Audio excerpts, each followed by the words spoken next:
Crypto King Sam Bankman-Fried laughs at regulators, but one document destroys his entire empire. The words landed like a cannonball, shattering the fragile illusion of a new financial era. They appeared in a dry, routine court filing, but they carried the weight of a final judgment, a death sentence for a crypto god.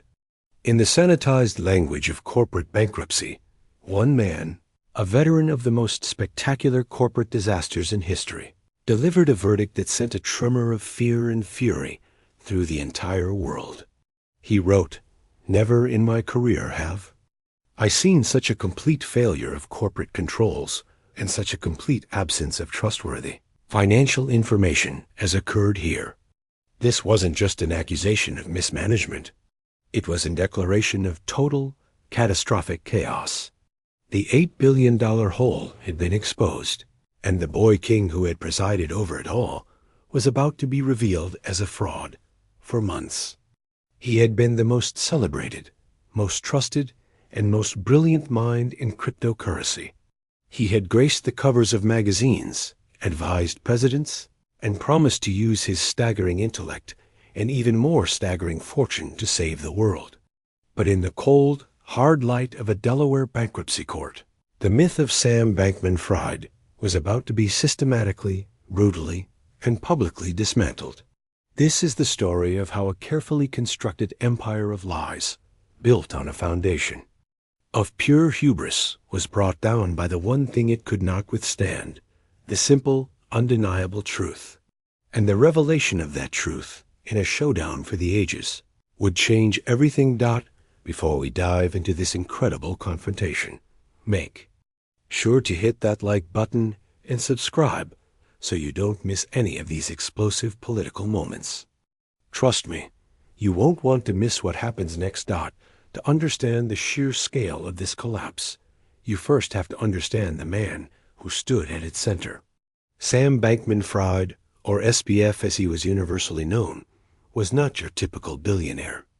He didn't wear tailored suits or command a sterile boardroom. He wore cargo shorts and rumpled T-shirts. His throne was a beanbag chair, his court a luxury penthouse in the Bahamas, shared with a tight-knit circle of executives. His hair was a chaotic mop, a signal to the world that he was too busy thinking big thoughts to be bothered with trivialities. Like a comb, this was not just a personal style. It was a brand. It was a meticulously crafted image of the anti-CEO, a new kind of capitalist for a new digital age. He was presented to the world as a mathematical savant, a graduate of MIT, the child of 2 Stanford law professors.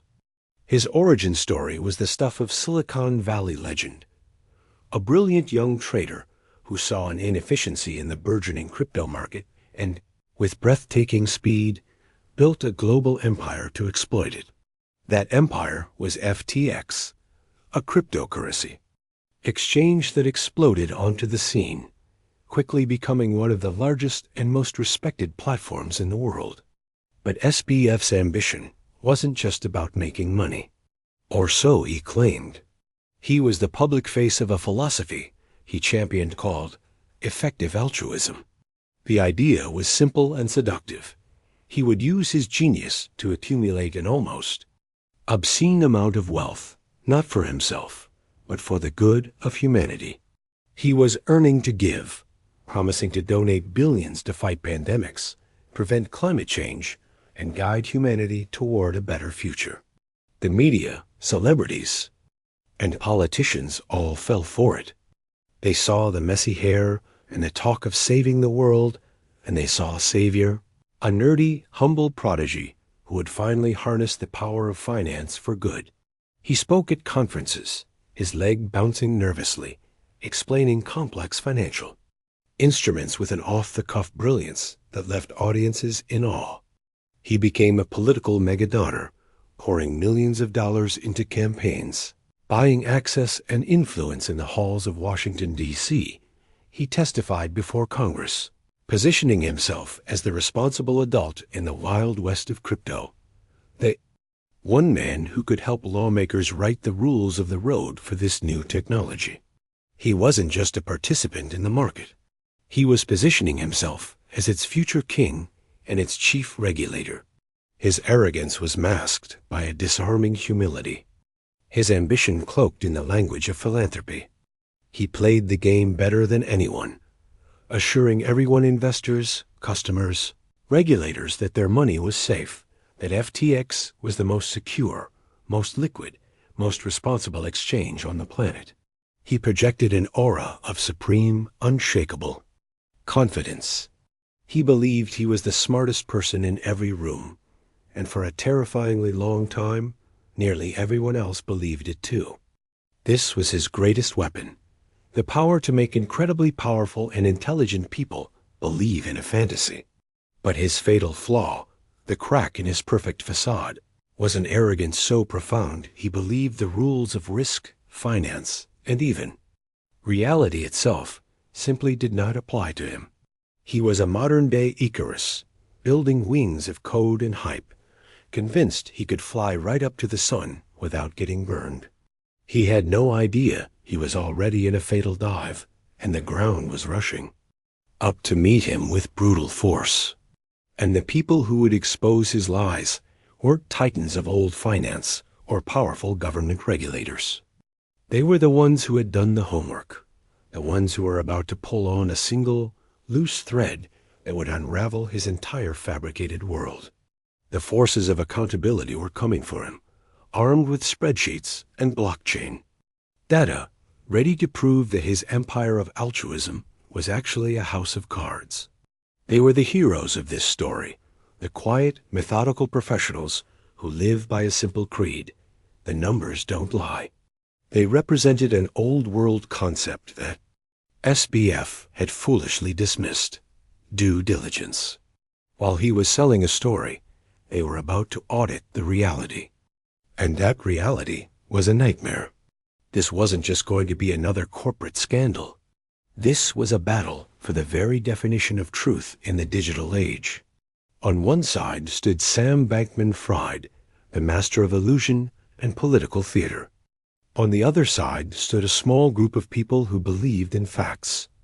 In this showdown, there would be no room for spin. There would only be the receipts. And the receipts were about to shock the world and expose the $8 billion lie at the heart of the crypto dream.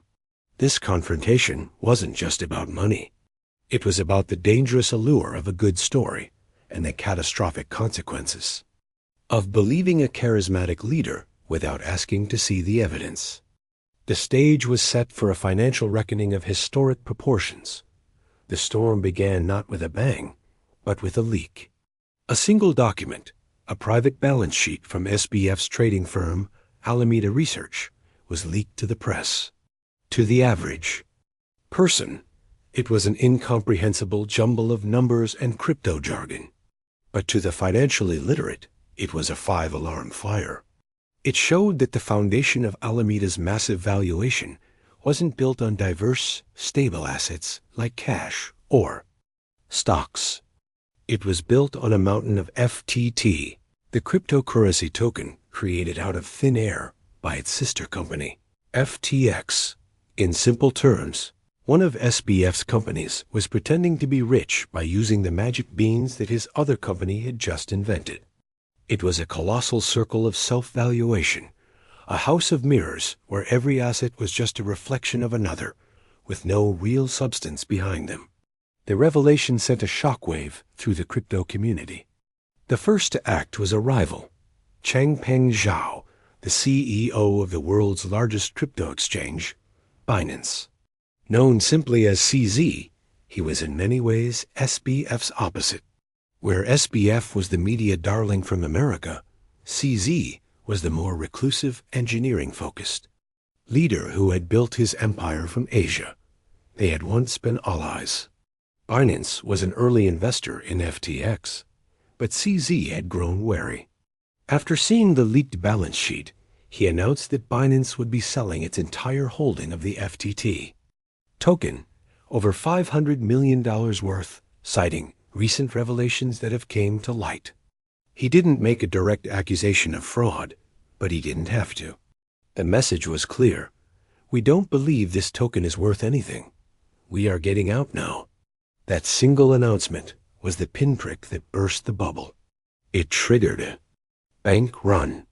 Panicked investors, realizing that the FTX emperor might have no clothes, rushed to withdraw their funds from the exchange. They tried to pull out billions of dollars in a matter of hours, and very quickly they discovered they couldn't. The money wasn't there. FTX halted withdrawals, trapping billions of dollars of customer funds inside a black box. The auras of invincibility and genius that had surrounded SBF evaporated in an instant.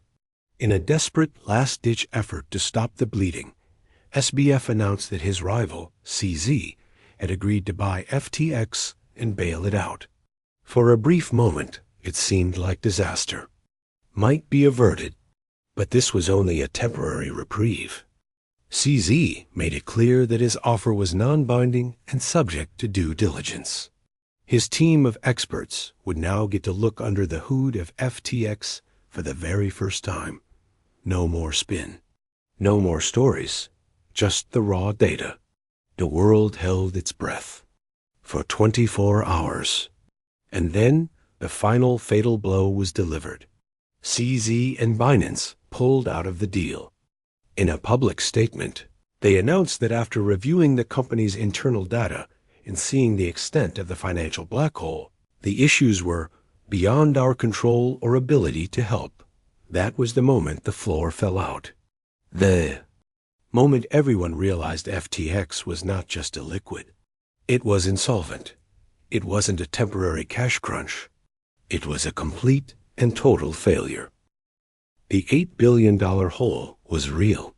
SBF's empire, once valued at $32 billion, had been reduced to absolutely nothing in less than a week. The boy genius who was supposed to save the world had instead engineered one of the fastest and most spectacular financial collapses in history. But this was no longer just a story about market crashes and bad bets. It was about something far darker.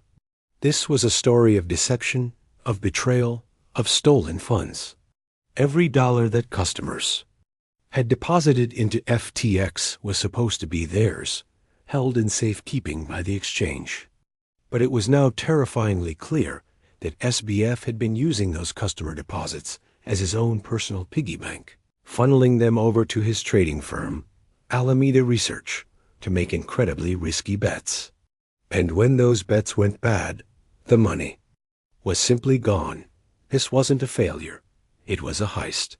A heist of epic proportions, carried out in plain sight, concealed by a charismatic founder, and a story that everyone wanted to believe.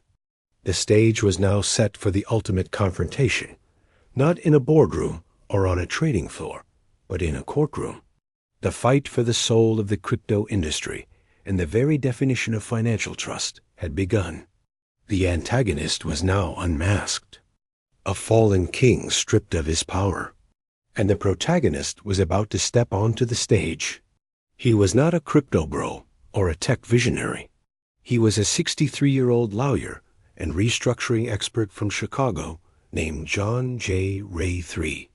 He was a man who specialized in cleaning up the biggest corporate messes imaginable. His most famous job was overseeing the liquidation of Enron. He was the man you called when everything had gone to hell. And when his team finally got the keys to what was left of FTX, what they found would shock even him.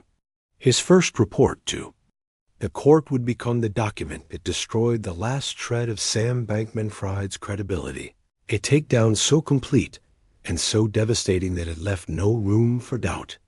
The king was a fraud, his castle was a sham, and the treasure was gone dot. If Sam Bankman-Fried was the architect of a fantasy palace built on a foundation of digital sand, John J. Ray III was the demolition expert who arrived on site with a wrecking ball of reality. Ray wasn't a visionary or a revolutionary. He was a corporate undertaker. His resume was a graveyard of legendary corporate failures. He had waded through the wreckage of Enron, the poster child for accounting fraud. He had dissected the rot at the core of Nortel and other fallen giants. He was the man the system trusted to walk into a hurricane of chaos and find the black box, the single piece of evidence that explains how the plane went down. He didn't speak in riddles or tweet cryptic apologies. He spoke the language of bankruptcy, filings of audited financials, of fiduciary duty. He was the absolute, complete antithesis of Sam Bankman-Fried's entire persona. Where SBF was fast, Ray was methodical. Where SBF relied on charm and complexity to confuse, Ray relied on clarity and procedure to expose. He was, in essence, the old world meeting the new world, and he had brought the full, unforgiving weight of established law with him. And his first act as the new CEO of FTX was to file a 30-page declaration with the U.S. Bankruptcy Court for the District of Delaware. That document would become the gospel of the FTX collapse, a text so damning, so precise, and so utterly contemptuous of the mess he had inherited that it instantly vaporized whatever was left of SBF's reputation. It was here, in this filing, that he unleashed the now immortal line. Never in my career have I seen such a complete failure of corporate controls. Coming from the man who had cleaned up Enron, this was the equivalent of a nuclear bomb. He was telling the world that this disaster was in a category all by itself. This set the stage for a confrontation that was about far more than just one company's bankruptcy. The stakes had been raised to a terrifying new level. This was now a battle for the legitimacy of the entire multi-trillion-dollar cryptocurrency industry. For years, crypto had been sold as a revolution in finance, a way to cut out the corrupt middlemen of Wall Street and create a more transparent, democratic system. SBF had been its most eloquent and seemingly trustworthy ambassador to the halls of power. He had spent over $40 million on political donations, buying goodwill on both sides of the aisle. He had met with the chairs of the Sikh and the Ta, CFTC. He was actively helping to write the very legislation that would govern his industry.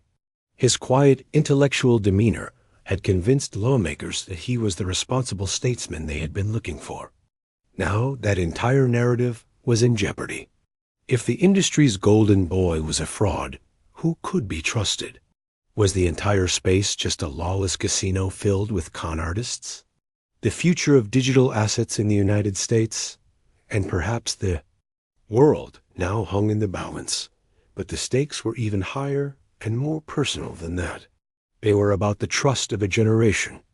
FTX hadn't been marketed to old-school Wall Street traders. It was marketed to ordinary people, to young investors who saw crypto as their one shot at building real wealth. They had plastered their logo on the Miami Heat's basketball arena, on Formula One race cars, and paid Tom Brady and Larry David to tell the world that FTX was the safe, easy way to get into the game. Millions of people believed them. They put their life savings, their retirement funds, their hopes for a better future into FTX accounts, believing they were as safe as any bank. That trust was now shattered. The $8 billion hole wasn't just a number on a balance sheet. It was a vast pit filled with the dreams of betrayed customers. This wasn't a victimless crime. The fallout was intensely human, and the anger was reaching a boiling point.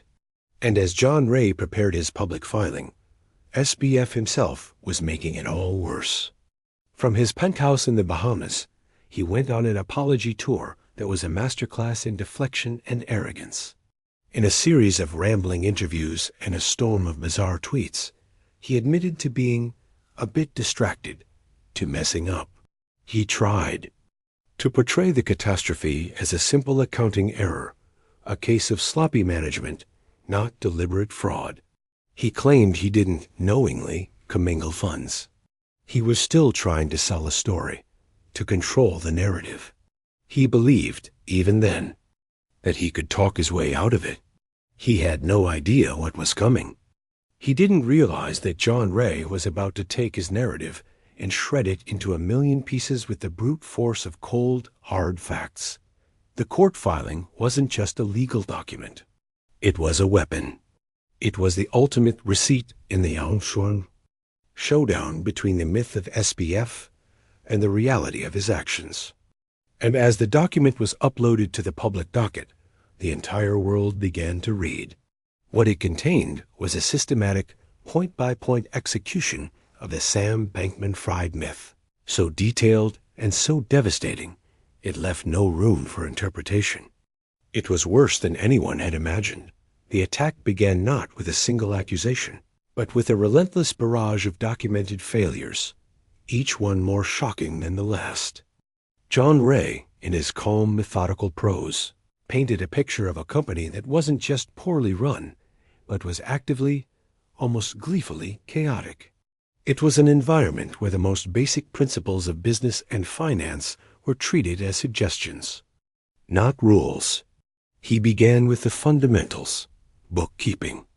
Ray's team, experienced professionals who had sifted through the most complex corporate frauds in history, could not find any reliable records. He wrote that FTX Group did not maintain a central cash management system. He had no idea how much cash the company even had. There was no accurate list of who worked for FTX or the terms of their employment. It was a phantom organization, a multi-billion-dollar enterprise run with less discipline than a corner store. But then, Ray's takedown moved from general incompetence to specific, breathtaking acts of malfeasance. He detailed how corporate funds of the FTX Group were used to purchase homes and other personal items for employees and advisors. There was little to no documentation for these transactions. Money was simply flowing out of the company into the pockets of SBF's inner circle, a private fiefdom funded by customer money. Even more damning was the revelation about how the company managed its digital assets, the very core of its business. Ray's team could not find reliable security controls for the billions of dollars in crypto it was supposed to be safeguarding. He revealed that the company used an unsecured group email account to access highly confidential private keys and critically sensitive data for the entire FTX Group. They were a global financial exchange with billions in assets, and they were protecting it with the security equivalent of a post-it note stuck to a monitor. The takedown was systematic. Ray then turned his attention to Alameda Research, SBF's private trading firm, and the black hole into which all the customer money had disappeared. He confirmed the world's worst fears. He found that Alameda had been secretly exempted from FTX's own risk management protocols. While every other trader on the platform could be automatically liquidated if their bets went bad, Alameda could not. It had a secret backdoor, a line of code that allowed it to keep gambling with FTX customer funds, no matter how much it lost. This wasn't just preferential treatment. It was the entire system being rigged from the inside. But the most powerful part of the takedown, the section that truly destroyed SBF's claims of ignorance, was about the software itself. Ray revealed that SBF had commissioned custom software to conceal the misuse of customer funds. This software allowed Alameda to maintain a negative balance on FTX that was hidden from the normal accounting systems. This was the smoking gun. This was proof of intent. You don't accidentally create a secret software backdoor to hide an $8 billion liability. This was a deliberate, calculated deception. The narrative that this was all a messy accounting error was obliterated. This was fraud, plain and simple, and John Ray had just laid out the blueprint of the crime for the entire world, and for the Department of Justice to see. He detailed how company decisions were made, not in a boardroom, but through ephemeral messaging apps like Slack and Signal, with instructions to auto-delete after a short time. This was a conscious effort to leave no paper trail, to build a company where accountability was impossible because no records were ever kept. One by one, every claim SBF had ever made about his company's sophistication and security was systematically dismantled and exposed as a lie. He had sold the world a story of a technologically advanced, trustworthy financial institution. John Ray revealed it to be a chaotic, fraudulent piggy bank for a handful of inexperienced and unsupervised individuals in the Bahamas. He concluded his declaration with a chilling summary. He described the concentration of control in the hands of a very small group of grossly inexperienced, unsophisticated, and potentially compromised individuals. He noted that this group had failed to implement virtually any of the systems or controls that are necessary for a company entrusted with other people's money. The takedown was complete. It was a flawless victory of facts over fiction. Ray didn't need to raise his voice or use hyperbolic language. The facts themselves were so damning they screamed from the page. He had taken Sam Bankman-Fried's carefully constructed public image and burned it to the ground, using the truth as his fuel. The boy king was not just naked, he was a pariah. And the fallout from this incredible public execution was about to begin. The world had the receipts, and now the judgment would be swift and merciless. The moment John Ray's filing hit the public docket, the internet ignited. It was no longer a debate. It was a global pile-on. On Twitter, which had once been SBF's favorite playground for dispensing wisdom, hashtags like hashtag FTX fraud and hashtag crypto Enron trended for days. Financial analysts, crypto skeptics, and millions of enraged customers shared screenshots of the most damning lines from Ray's declaration. The quote about this failure being worse than Enron was plastered everywhere, becoming an instant, iconic meme. It was the ultimate verdict, delivered by the ultimate authority on corporate rot. Tech billionaires and venture capitalists who had once sung SBF's praises rushed to delete their old tweets, desperately trying to distance themselves from the fallen star. Famous figures who had taken FTX endorsement money, like Tom Brady and Gisele Bündchen, were named in class action lawsuits filed by furious investors who felt they had been duped by their trusted idols. The media reaction was a tidal wave of condemnation. The Wall Street Journal, which had once featured SBF in fawning profiles, now ran headlines detailing the brazen nature of his fraud. The Washington Post published deep dives into his massive political influence operation, reframing it not as civic engagement, but as a cynical, multi-million-dollar campaign to buy protection from regulators. CNN and Fox News, outlets that can agree on almost nothing, were united in their portrayal of SBF as one of the great villains of modern financial history. The BBC broadcast the story to a global audience, solidifying the image of a reckless gambler who had betrayed the world's trust. The story was everywhere, a universal tale of hubris and downfall. There was no spin that could save him now. John Ray's methodical, fact-based assault had left no room for ambiguity. The real-world consequences for SBF and his inner circle were catastrophic and immediate. The carefully constructed empire, which had been his shield, was now his prison. Donors who had lined up to give him money were now publicly demanding he be brought to justice.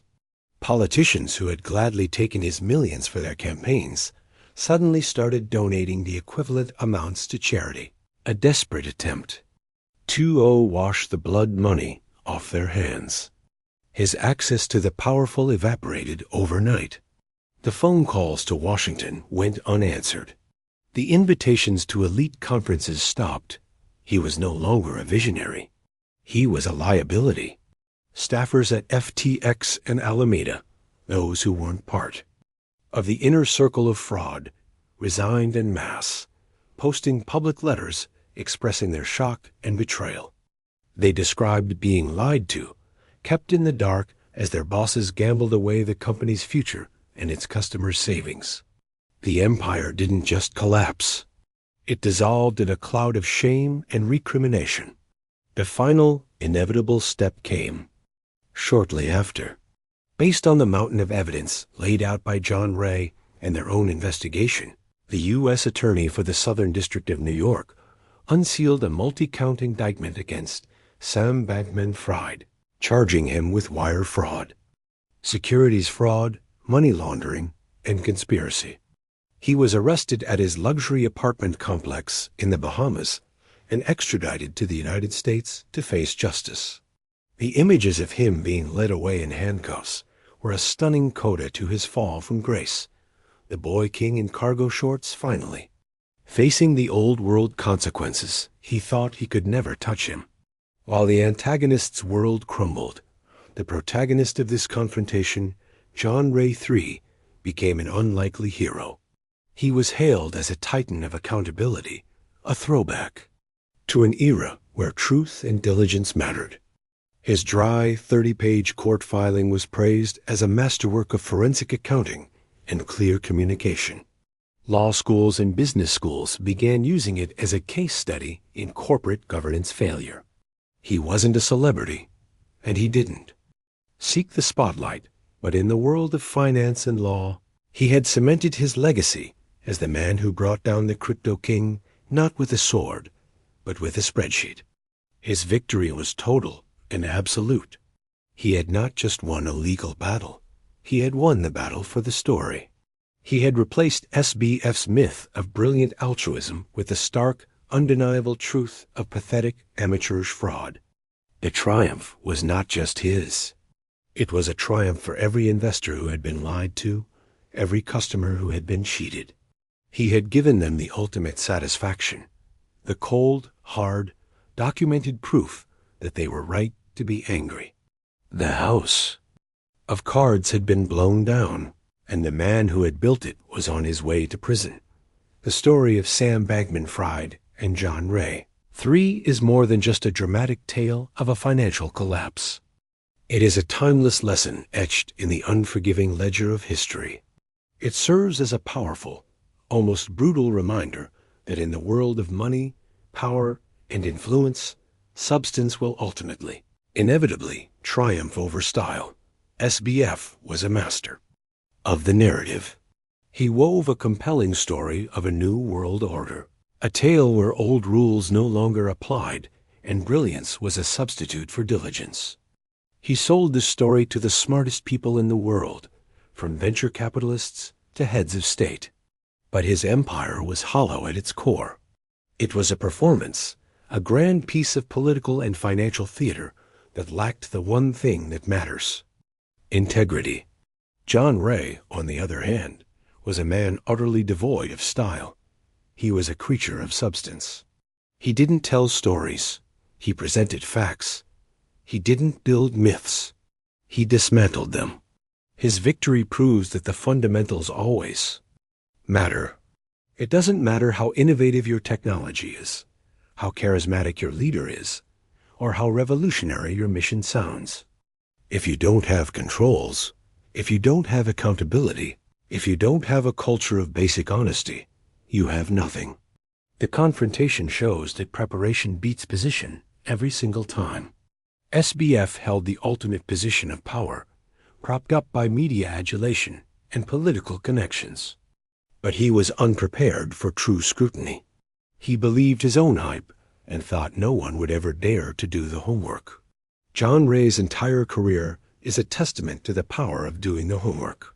He won because he was more prepared, more thorough, and more committed to the truth than his opponent was to his lies. This is the enduring moral of the story. You can fool some of the people all of the time, and all of the people some of the time, but you cannot fool a man with a calculator and a mandate to find the truth. This epic showdown also serves as a critical warning about the seductive danger of the cult of personality in business and politics. The world fell in love with the character of SBF, the quirky, altruistic genius. They invested in the man, not the business. They trusted his persona, so they didn't bother to question his practices.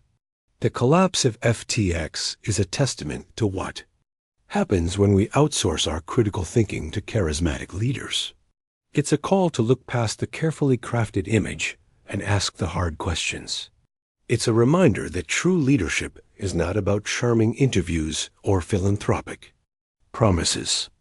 It's about sound judgment, unwavering ethics, and boring, unglamorous competence. The legacy of Sam Bankman-Fried will be a permanent stain on the crypto industry, a scar that reminds every future innovator and investor of the price of hubris. But the legacy of John Ray will be a quiet beacon of hope. It's the hope that even in the most complex, chaotic, and lawless environments, the principles of accountability and truth can still prevail. What do you think is the most important lesson from the fall of FTX? Can the crypto industry ever fully recover its reputation after a betrayal this massive? Let us know your thoughts in the comments below. And don't forget to like this video, share it with anyone who needs to hear this story, and subscribe to our channel for more explosive showdowns that reveal the truth behind the headlines. We'll continue to bring you the stories where preparation, facts, and the truth ultimately win the day. Thank you for watching.